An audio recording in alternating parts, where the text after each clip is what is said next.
Today, we're going to be taking a look at Bravely Default 2's signature potion chugger and totally not drugged item tosser, the Salve Maker. The Salve Maker specializes in mixing and matching various consumable items in order to create powerful concoctions that can completely turn the tide of battle in your favor, ranging from potent HP and MP heals, powerful buffs, and even bombs laced with the Black Plague. But that's not all. The Salve Maker also has quite the knack for restoring BP to themselves and their allies, even if it comes at the cost of burning quite the hole in their wallet. But with the discussion currently being on items, let's first talk about the Salve Maker's specialties, starting with Master Medic.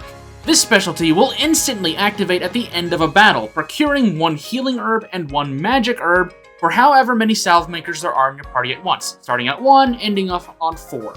These herbs are useful for creating a variety of salves, so being able to gain a steady income of these without needing to purchase them in bulk is quite nice.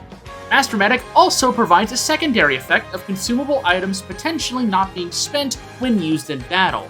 For a job that centers a lot of its identity around one-time use items, Master Medic can net you more stuff to consume while letting you potentially hoard anything that you do try to consume.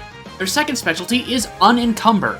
This specialty increases the effectiveness of items when the Salve Maker's hands are empty. The bonus of this specialty is roughly equivalent to a 50% increase in power, regardless of the item being an offensive or supportive one. Also, any action that requires BP to be cast will have its cost reduced by 1, which is, of course, incredibly valuable for many jobs, not just the Salve Maker. Salve Maker's special move is Putrid Liquid. Putrid Liquid will hit all enemies with a moderately strong physical attack, but will have the chance of applying various ailments, including poison, paralysis, contagion, silence, and blindness. Ailments in Bravely Default 2 are incredibly strong, so having another means of applying these debuffs is super powerful. The bonus effect of Putrid Liquid is a 30% increase to the party's physical attack and aim, which is insane to have on a more passive job.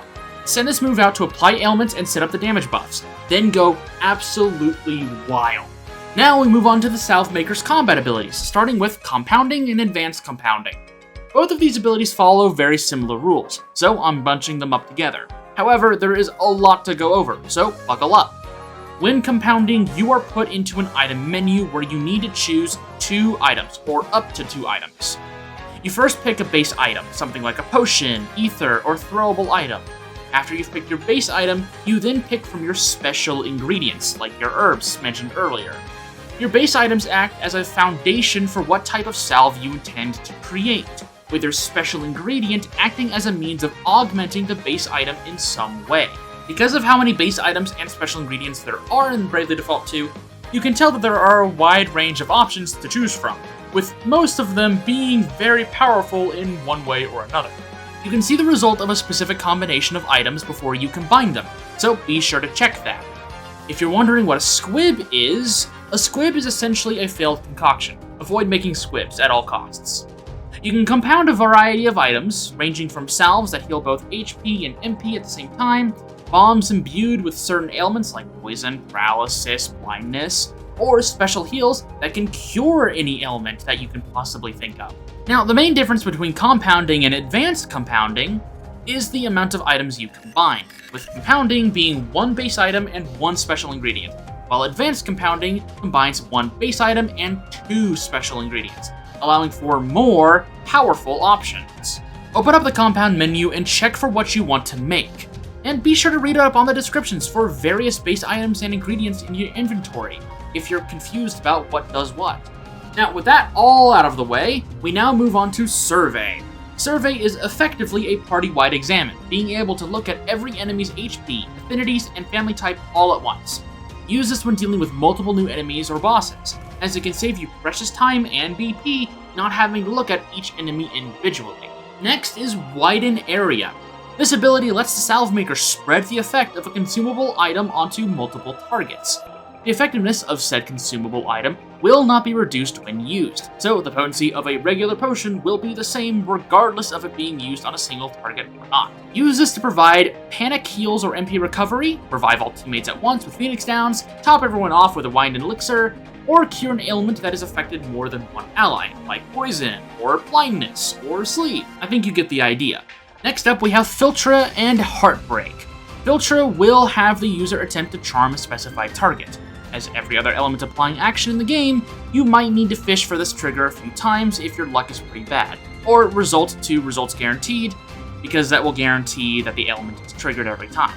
Then, Heartbreak is a single target attack that has its potency rise by roughly 3 times if it's targeting someone who is currently charmed. Use Filtra to charm enemies, then bonk them over the head with Heartbreak. Next up is Revive. For 25% of the user's max HP, you can revive any fallen party member with 50% of their maximum health, or attempt to instant-kill any undead opponents. Very powerful ability to have on an already versatile job, as a 25% HP cut is really nothing in the long run. Next is BP Tonic, Double BP Tonic, and BP Depleter. BP Tonic will raise a target's BP by 1 for the cost of 7,500p. Double BP Tonic will raise a target's BP by 2 for the cost of 15,000p. And BP Depleter will reduce a target's BP by 1 for 9,000p. Control the flow of your party's BP with the first 2 options, while also attempting to stop the enemy from just playing the game with BP Depleter. The only limit to how much power you can hold with these actions is how deep your pockets run.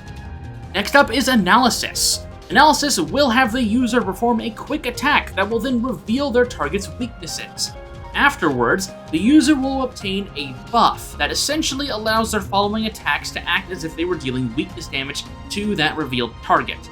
This can be excellent for aggressive jobs that just want to always be doing as much damage as possible, or for salve makers that are about to drop the biggest nuke on the field that anyone has ever seen, let alone a Filtra charm head bonk.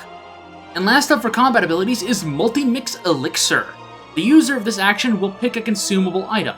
That item will then be copied 5 times and applied to its predetermined target over the course of a fight. This can be used for both offense and defense.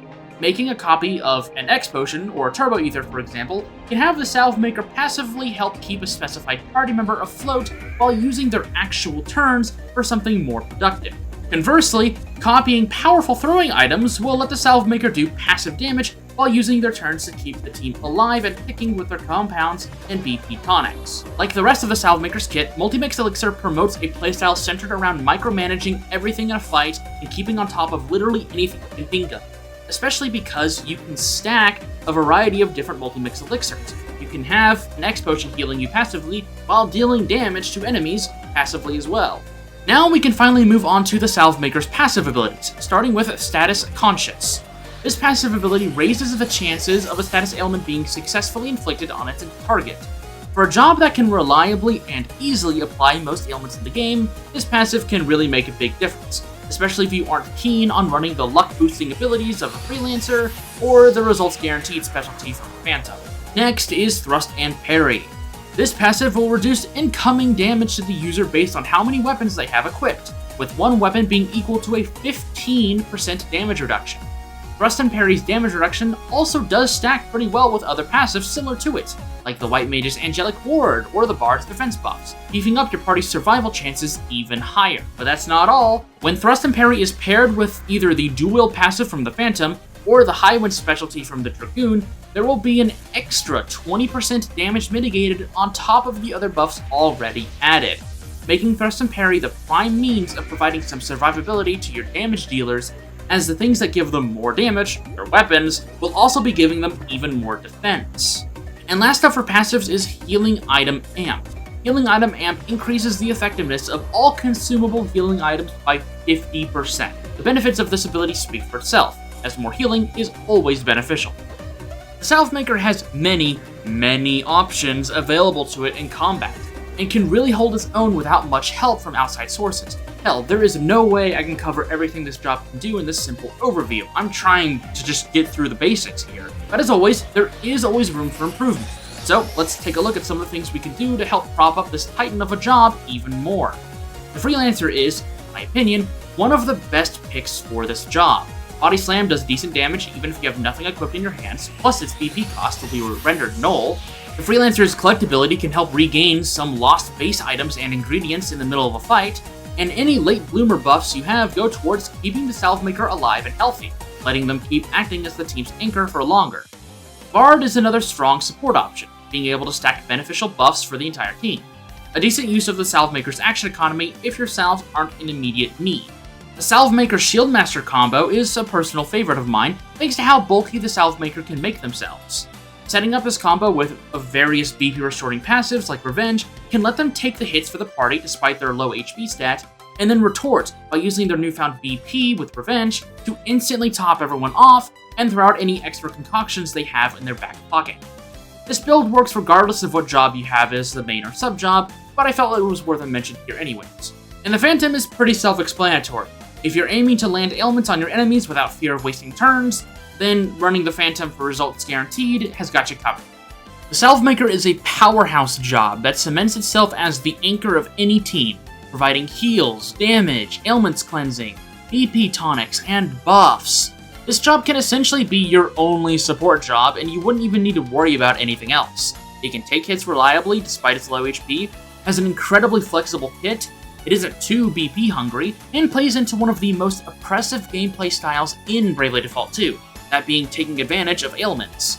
I really can't think of anything inherently wrong with this job, as any immediate cons that it might have are easily outshined by its insane positives. While it may not be a full-on one-man army, the Salve Maker can easily make your measly party of 4 feel like 400 when played well.